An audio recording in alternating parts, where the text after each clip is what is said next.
down below in the courtyard. And one of the servant maids of the high priest saw him. And she went over and she looked at him. And she said, "Hey, you were with that Nazarene, Jesus." But he denied it and said, "Oh, I neither know nor understand what you mean." He went out into the gateway of the house. But again, the maid saw him, and she began to say to those who were standing around in the courtyard, "He's one of them." Again, he denied it.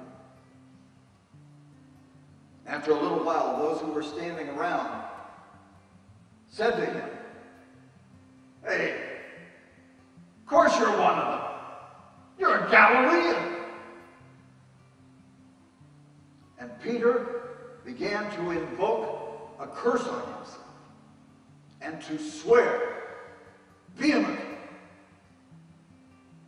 "I do not know this man you're talking about."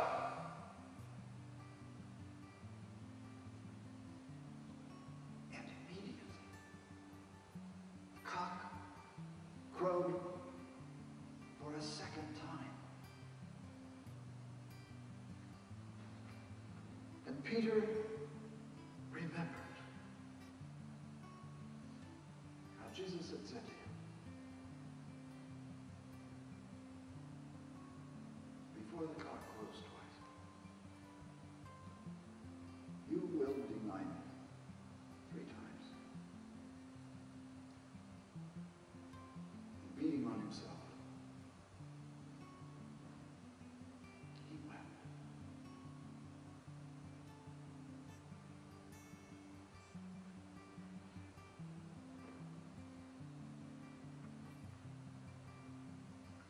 Early in the morning, chief priests, scribes, the elders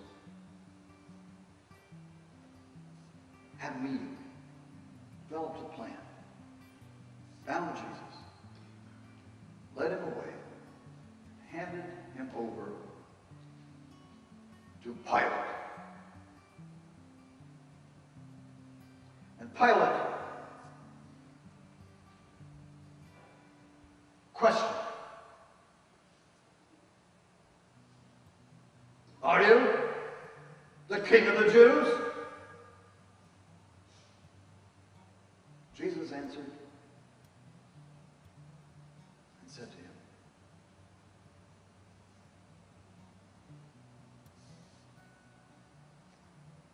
"You are the one saying it."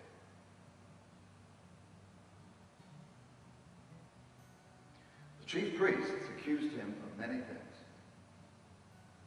So that Pilate again questioned, said to him, "Well, have you no answer to make? You can see how many things they're charging you with." But Jesus was silent and said nothing, so that Pilate wondered. Now at the feast, he used to release to them any one prisoner whom they asked. And there was a man in prison whose name was Barabbas, who was bound with those who had committed murder, the insurrectionists who had committed murder during the insurrection. And coming up, the crowd, the people, those who had been Jesus' support all through his ministry and all his time in Jerusalem, all of us came up and began to demand that he observe the custom. And Pilate said, "Well, do you want me to release for you the King of the Jews?"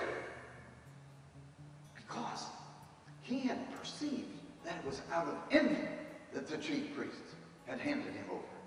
But the chief priests, able to incite crowd to ask for Barabbas instead.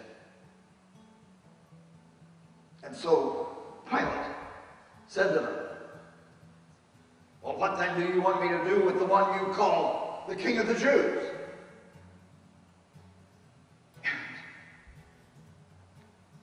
And they shouted, crucify him! Pilate said, what crime has he committed? They shouted vehemently, crucify him! And so Pilate, wanting to satisfy the crowd, the people, handed Barabbas over to them. And having flogged Jesus, he handed him over to be crucified.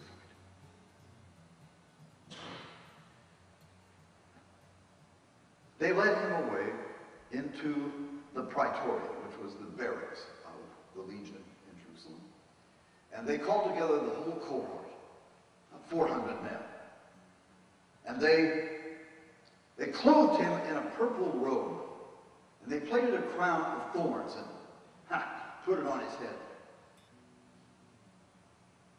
And they began to salute him, saying, "Hail, King of the Jews!" And they spit on him. And they struck him in the head with a stick. And they knelt down, paying mock homage to him. When they had finished mocking him, they stripped him of the purple cloak, of the robe of purple. And they put his clothes back on him. And they led him out to crucify him.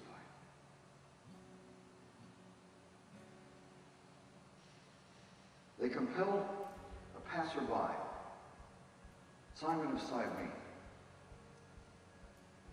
father of Alexander and Rufus, who was coming in from the country, to carry his cross.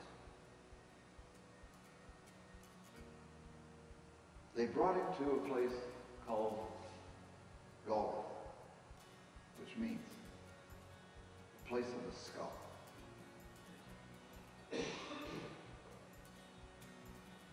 And they crucified him, and divided his garments among them by throwing dice on them to see who would get what.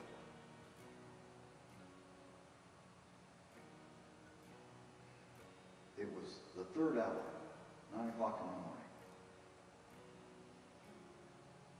and they crucified him.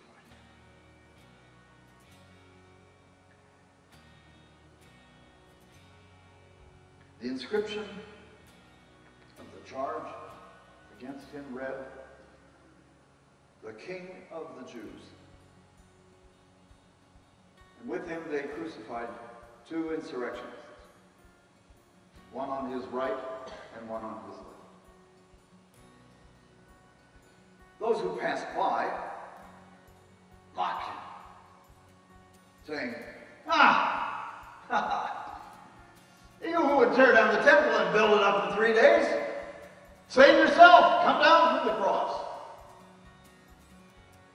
The chief priests and scribes mocked him to one another, saying, now he saved others, but cannot save himself.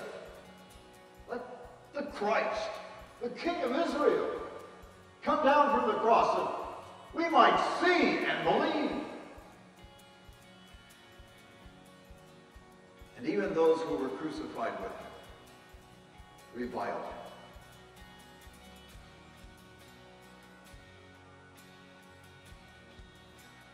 At the 6th hour, 12 o'clock, there was a deep darkness descended all over the entire land until the ninth hour. And at the ninth hour, Jesus cried out in a loud voice, Eloi, Eloi, lama sabachthani.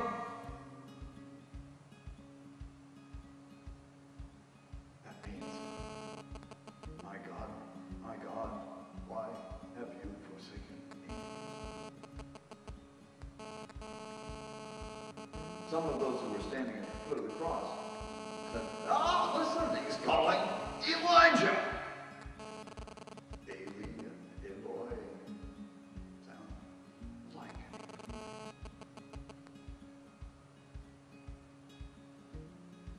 One of them ran, filled a sponge full of sour wine, put it on a stick and held it up to him to drink, saying, oh, wait, let's see whether Elijah will come to take him down.